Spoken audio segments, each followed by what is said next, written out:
How's it going? That's great. Well, anyways, I'm here to give you guys a little walk today. We're in Brooklyn. Gonna do the little neighborhood of Carroll Gardens. Very fancy little neighborhood, beautiful homes.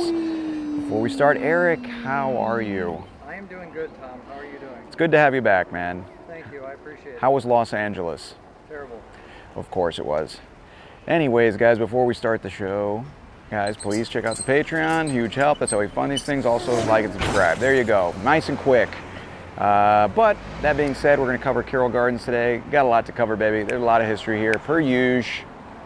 What do you think, Eric? Should we just get started? I think we should just get started. Let's just get started.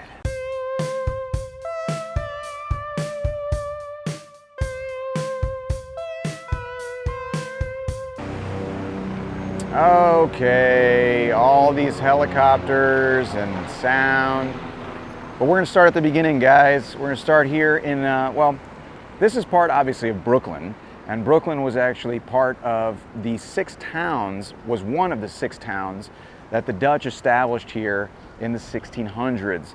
So before the Dutch were even here, obviously this was inhabited by Native Americans, and the Dutch bought this land, for a real fair price in the 1630s, 1636, and then in 1646, Brooklyn was incorporated as one of the eventual six towns that were located here during the Dutch times. What ended up happening was Brooklyn, or eventually Brooklyn under the anglicized version of it, spread and swallowed up all the other towns and became the city of Brooklyn eventually. That being said, all of this area was farmland. All of this was farms. And I'm standing under Rapelje, which is actually Dutch. It was named after the Rapelje family, and it was all farms. You know, up until 1700, Brooklyn had like 2,000 people, not a lot. So it was really just all isolated farms. They called Brooklyn America's first suburb because it really was a suburb of New Amsterdam, then New York for a very, very long time. Now in the 1770s, 1776 specifically, this became the staging ground for the Battle of Long Island, all this area here. The Battle of Long Island was actually the result of the British wanting to end the war before it even started. So after the Declaration of Independence, all that stuff, on August 27th, 1776, the British wanted to teach the Americans a lesson. In fact, they had parked it in the harbor at Staten Island. Thousands of people, hundreds of ships, intimidating the hell out of them. They were Stranten de Broek, means your pants in Dutch. Well, they weren't Dutch anymore. It was English by that point, but still a cool word. Anyways, they basically invade around this area and also further south here on Long Island, and they worked their way up to what is today the Brooklyn Bridge area, Dumbo area. But I'll talk about this as we go because the name is actually related to this as well. But that was the first major battle of the Revolutionary War, and it was also a big loss for the Americans, but they were able to escape the worst of it and fight another day as New York became the headquarters for the British during the Revolutionary War. So by 1700, there were only like 2,000 people in all of what is considered Brooklyn. There were more people in line to get cronuts in Manhattan than that, but it stayed that way for a very long time. So we're going to talk about how this neighborhood slowly started to develop in the 1800s at our next stop. But this is Rapelje, and we're covering Carroll Gardens, just getting started, baby. Remember that stays farmland for a very long time. Another thing to keep in mind is that this is pretty much the only thing that's left of the Dutch, is the names of the streets. That's it. All the architecture and stuff has since been demolished, like they do in New York. You demolish stuff, you build newer stuff. So unfortunately, that's what's happened. So, shout out to all the Dutch. Yeah, they're all gone, and all their traces of them. But you still got the street signs. Let's keep it moving, baby. We got a lot to cover. That was Rapelje.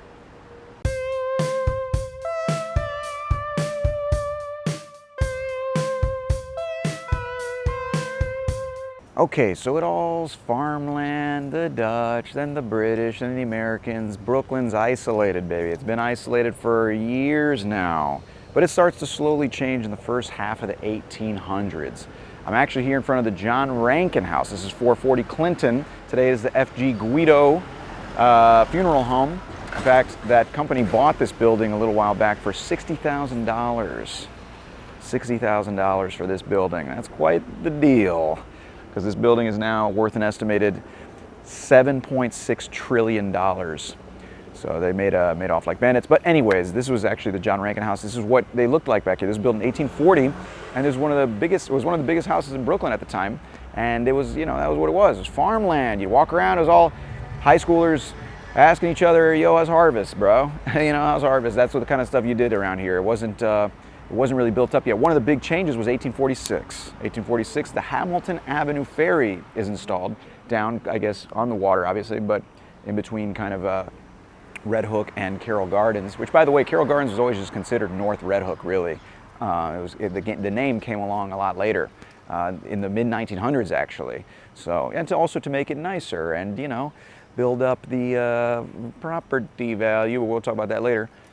So anyways, the Hamilton Avenue Ferry is put there. It was one of the only connections to Manhattan from this area. By the way, New York City at that time hadn't consolidated yet, 1898. And one of the reasons they put that ferry in was to get people to go to the Greenwood Cemetery, because that was opened in 1838, and it was actually a thing to do. You know, that was one of the things you did before parks. Remember, Central Park hadn't opened yet, and people would go to the Greenwood Cemetery to just like walk around. That's where you went on your dates. You know, you're sending your Hinge message, and you're like, hey, you just want to grab some White Claws and go to the cemetery. And that's what you do. You go, you know, take your date and ask her about her job in HR while you're stomping on Boss Tweed's grave. Although that scoundrel deserved it, you know, he's a very corrupt guy. So that was one of the reasons why the Hamilton Avenue Ferry was put in place, to get people, you know, commuting. But it helped grow this neighborhood. So that was 1846. So that was one of the only options to Red Hook, which I talked about in my Red Hook video. I talked about that. You should check that video out.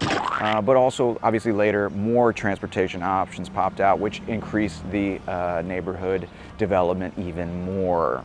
And that's pretty much it. But the neighborhood grew a lot more. And, you know, we're going to talk about that as we go.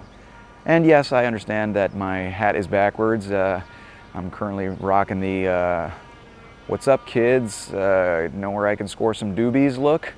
And that's okay. It's for the lighting. Let's keep it moving.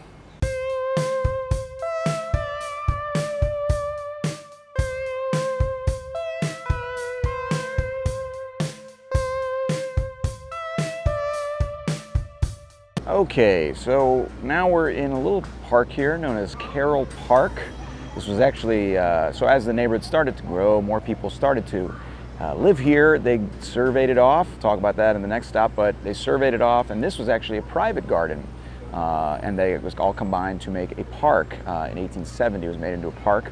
It's named after a man named Charles Carroll. That's where the Carroll part of Carroll Gardens gets its name. But this guy was a Marylander who actually was involved in the Revolutionary War here in Brooklyn. So the Battle of Long Island, which I've talked about in a million videos, you know, watch them, took place in Brooklyn, obviously, and it actually, well, so the Battle of Long Island started right across the water from Staten Island. That's where the British entered, and they moved their way up all the way to where the Brooklyn Bridge is today. But to get there, they had to pass through this area, Park Slope, all that. In fact, the old stone house is over in Park Slope. Talked about that in that video. Watch that. But at that stone house, a regiment of 400 Marylanders defended against these British, against impossible odds, long enough for Washington and all this to get the heck out. And Charles Carroll was the guy who kind of was in charge of them. He was actually one of the signers of the Declaration of Independence. Ooh, huh? And this guy actually was also famous for being the only Catholic signer of the Declaration of Independence. And by famous, I mean, I read about it in one article. And one of the richest, believe it or not, which is saying a lot. He had 300 slaves when he died. Oh, sorry, Charlie. Yikes, that is not good. By the way, Eric, do you know where the Sorry Charlie comes from? This video. No, it comes from this is true, the tuna commercials in the 1970s. Charlie the Tuna. And he would always mess up in the commercials and they go, sorry, Charlie. Huh? Wow. Pretty cool fact, huh? Cool fact. Man, I'm just filled with them. Other streets in the neighborhood named after famous Brooklynites, you know, Smith Street, Samuel Smith. He was actually a former mayor.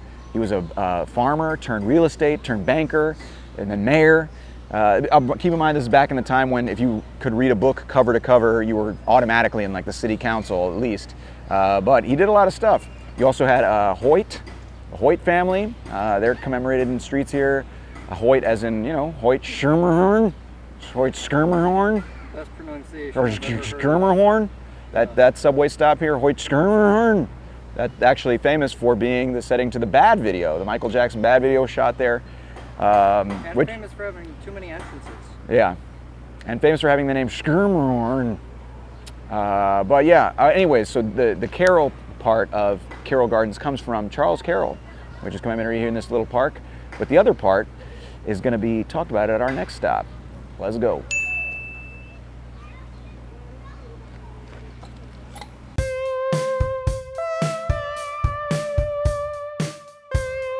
All right, so now we are at the second part of the name Carroll Gardens. We're on Carroll Street, part of the historic district here in the neighborhood that was designated in the year 1973. But this is the other reason why it's called Carroll Gardens. So we talked about Carroll, Charles Carroll. We talked about that in the last stop. But this is the gardens part. The actual survey that was done in the 1840s, 1846, by a man named Richard Butts. Yeah.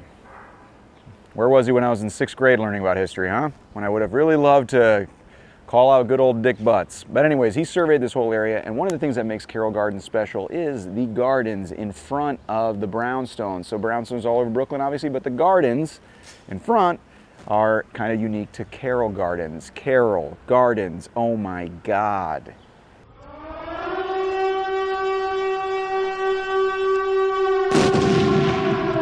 But here you have all the brownstones here on Carroll Street, part of the historic district. The brownstone only, look, brownstone, it only indicates the color of the sandstone that was used, actually mined in Connecticut and New Jersey. We talked about this.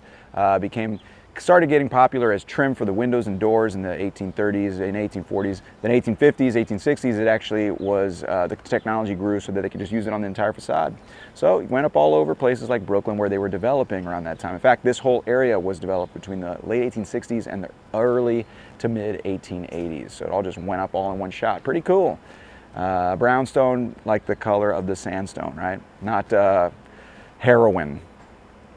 Yeah, well, that's also a nickname for heroin. I don't know if you know, remember the song Mr. Brownstone by Guns N' Roses? What? No. Okay, really hang me out to dry there, Eric. Thanks a lot. But that's what it's got the name, and you can see all the brownstones here, pretty cool. So it's the neighborhood here, the little historic district, 134 brownstones and other townhouses in this little area, all built within that time. And I know I talked about the brownstone history before, but you gotta repeat things that are important, okay? History, that's how you learn it. All right, that's why I repeat the grid of 1811, I repeat the consolidation of 1898, the Erie Canal of 1825, and telling people to join my Patreon, because they're all important. All right, anyways, what do you think, Eric? Should we keep moving? I think we should keep moving. Let's keep moving. All right, another thing to keep in mind about this neighborhood is that immigrants have helped create it, have helped it to grow, as many neighborhoods in New York and in Brooklyn. But I'm standing in front of Caputo's, which was opened in 1904. They say it's the oldest bakery in New York. Pretty cool.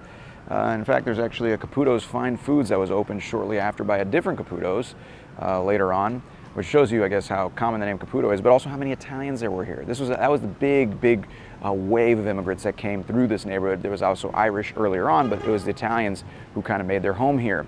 The Caputo's, for example, from Sicily, but a lot of the Italians came to Brooklyn and to this part of Brooklyn to work in the Brooklyn Navy Yard. Oh, look at that, where they built ships and stuff.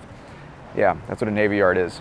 There's also lots of sites here associated with Italians, and also the mob, believe it or not. Mob had a presence here. For example, St. Mary of the Sea is a church right near here. That's where Al Capone got married. Totes Presh, what a romantic wedding that must have been. A lot of real stand-up guys at that wedding. Also, you have Lucali, which is right near here, one of the most famous pizzerias in the country. That was actually named the #2 pizzeria in the country. Has been named that a few times. It's actually named after a guy named Lou, who owned the store that was there before, and Callista, which is a daughter of one of the owners. And it's where Jay-Z and Beyonce eat pizza, huh? Famously, it's where they went to eat pizza instead of going to the Grammys one year. That's a real thing. It's one of those places where you have to take like a 6-month sabbatical from your job just to get in and get a table. Oh, and also in Lucali's, the owner, his name was Mark Iaconos, originally from the neighborhood. He actually got into a knife fight with another guy who was one of his childhood friends who got involved with the mob and stuff in the middle of the street. He got stabbed a bunch of times and had to go to the hospital and stuff. He survived, The charges were dropped. It was kind of an insane thing that literally happened like, you know, around like 10 years ago here. But boy, is the pizza good, which is the important thing, I guess. Doesn't seem like a dangerous neighborhood. No, but that I guess it was like a what happened was apparently it was an argument over the guy said it was an argument over a woman who owned a greeting card shop here in the neighborhood supposedly. Anyways, I don't know. You got to fight about something. There's also Dennett Place to the south of here, which is this one little like kind of alleyway with these little houses. That's very like Italian American. The New York Times did a piece on it, being still an Italian American little stronghold there. And it's got these little doors. They call them like these little like hobbit doors, you know. And that's kind of cool, you know. So it's interesting because people forget that like the Italians have stopped coming and immigrating here, which is one of the reasons why Little Italy in Manhattan has kind of disappeared, because you know the people who needed it the most, who needed the language and all that stuff, died off. But the descendants are American. They know English and stuff, so they move outside of old Little Italy and they find new places and new little strongholds, you know, because that's getting, you know, acclimated. That's what it is to become Americanized. That was the dream. The dream was to get rid of Little Italy and then have your descendants living in hobbit houses in other places where they speak English and stuff, right? But I'll take you to the next stop, talk about the more recent kind of additions and the recent developments here. Eric, what do you think? Pretty cool, huh? Caputo's? It's pretty cool. I'm glad we didn't get stabbed. Italians, yeah, good thing we didn't get stabbed or run over by cars that are trying to parallel park behind you. You know, you wouldn't even know. All right, let's keep it moving.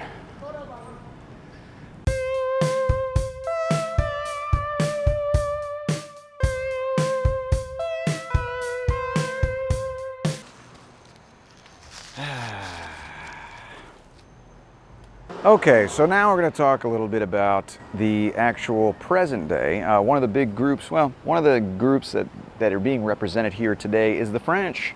The French. Oh, actually, I'm standing in front of St. Agnes Church, which actually has a mass in French. There are dual language programs around the neighborhood. The public school here has a dual language program, which is interesting because a lot of the French who are coming here now are more upper middle class or upper class French.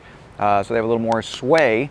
They've been able to push these programs and get them started, despite the fact that many Caribbean French speakers have been coming to Brooklyn for decades and haven't been able to do those things, but you know, I digress. There is actually a very big Bastille Day celebration here. It's coming up very soon. So these kind of things kind of take place here in the Carroll Gardens and Boerum Hill, Cobble Hill area. I'll do a video on those eventually, don't you worry.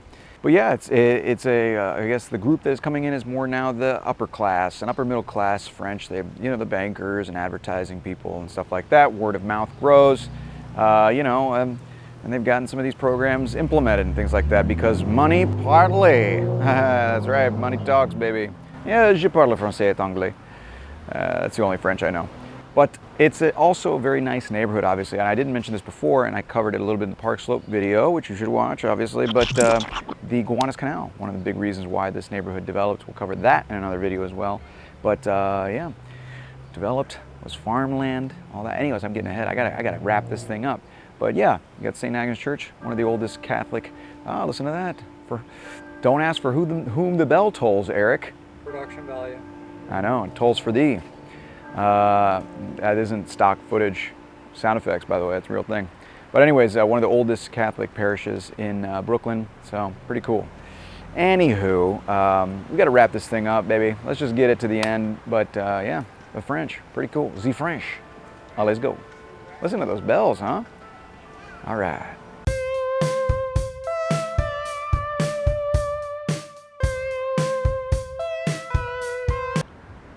Oh, hello. Yeah, we finished the video. Look at us. Oh, we're so fancy.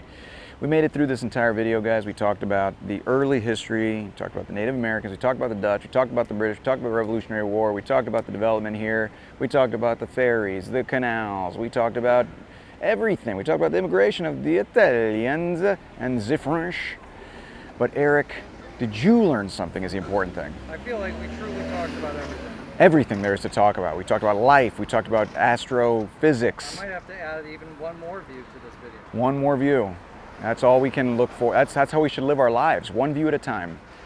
All right, well, before I could ramble myself into outer space, guys, check out the Patreon. That's a huge help. That's how I fund these things. That's how this thing's gonna grow. Also, to just like and subscribe. Keep it moving, baby. And other than that, I don't know what to tell you. I don't know, Eric. I mean, did you think of anything we could possibly add at this point? Click the refresh button. Watch again. Click the refresh button. Delete your cookies. You know, clean that spam folder. Open private browsing. Open private browsing. VPN, you know. That's right. All right. Well, now we're really wasting time. All right, guys. Thanks for watching. I don't know. See y'all later. Sick.